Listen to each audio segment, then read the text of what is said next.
तो hello everyone, आज के इस सेशन में हम बात करने वाले हैं संयोजकता अर्थात बैलेंस क्या होती है तथा हम बैलेंस देखकर कैसे भी किसी भी केमिकल का फॉर्मूला बना सकते हैं। ठीक है, तो सबसे पहले हम बात करते हैं संयोजकता की। बैलेंस की बात करें तो कोई भी परमाणु है वो और कितने परमाणु के साथ संयोग करने की क्षमता रखता है। सीधी सिंपल बात यह है कि कोई व्यक्ति है हमारे पास में, अब हमें ये देखें कि ये जो व्यक्ति है कितने अलग व्यक्तियों से दोस्ती कर सकता है, वही इसकी संयोजकता होगी। जैसे मान के चलो ये व्यक्ति है, इसे किसी से संयोजकता करनी है तो इसके पास दो हाथ हैं और दो व्यक्ति साथ में आ रहे हैं।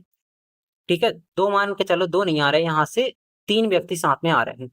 अब कंडीशन हमारे पास केवल एक है कि जिस जिससे ये हाथ मिलाएगा वो इसका पक्का फ्रेंड रहेगा और बाकी फ्रेंडशिप टूट जाएगी, और यही इसकी संयोजकता है। अब इसके पास दो हाथ हैं तो ये कोई दो से क्या कर सकता है, बॉन्ड बना सकता है, बाकी तीसरे से बॉन्ड नहीं बना सकता।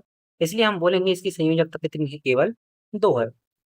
मान के चलो कि अगर इस व्यक्ति के दो हाथ ना होकर इस व्यक्ति के चार हाथ होते तो हम बोल सकते हैं ये चार व्यक्तियों से बॉन्ड बना सकता था। इसकी संयोजकता कितनी होगी, चार होगी। अब सबसे जरूरी बात यह आ जाती है कि हमें कैसे पता होगा कि किसकी संयोजकता क्या है और कैसे हम इसे निकालते हैं।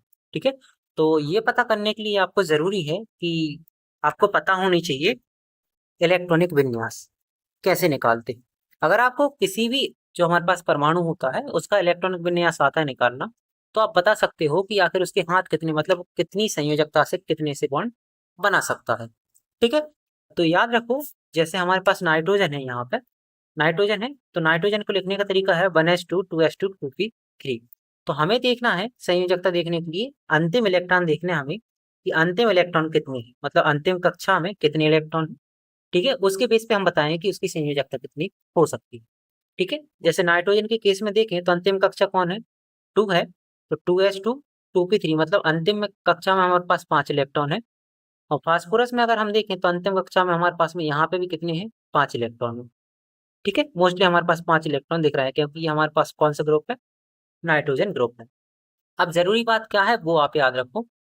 तो आपको क्या याद रखना है, आपको देखना है कि जो लास्ट हमारे पास में जो इलेक्ट्रॉन बच रहे हैं, आपको इलेक्ट्रॉन देखना है।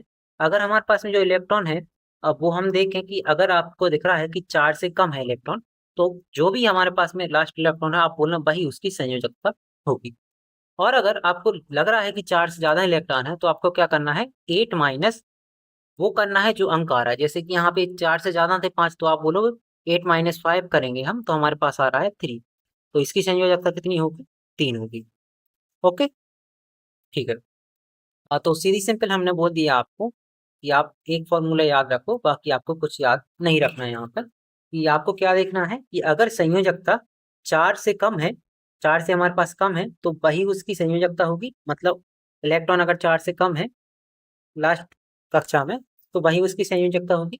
और चार से अगर ज्यादा है तो हम देखेंगे कितने ज्यादा हैं, तो उसको हम आठ से हम क्या करेंगे, माइनस करेंगे। ठीक है, ये हम संयोजकता ऐसे निकाल सकते हैं इसको।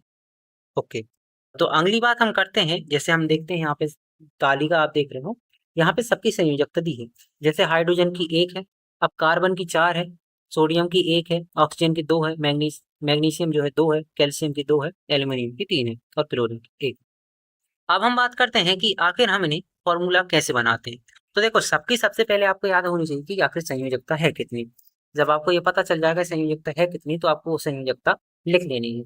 जैसे कि हमने यहाँ पे लिख लिया, हाइड्रोजन की संयोजकता +1 होती है और क्लोरीन की एक होती है। तो आपको कुछ नहीं करना है, ये संयोजकता यहाँ पे एक इसकी थी, एक इसकी थी, तो हम क्रॉस कर देंगे, हाइड्रोजन यहाँ करेंगे, क्लोरीन यहाँ करेंगे। और संयोजकता जो थी, क्लोरीन की संयोजकता हाइड्रोजन के साथ लिखेंगे और हाइड्रोजन की संयोजकता क्लोरीन के साथ।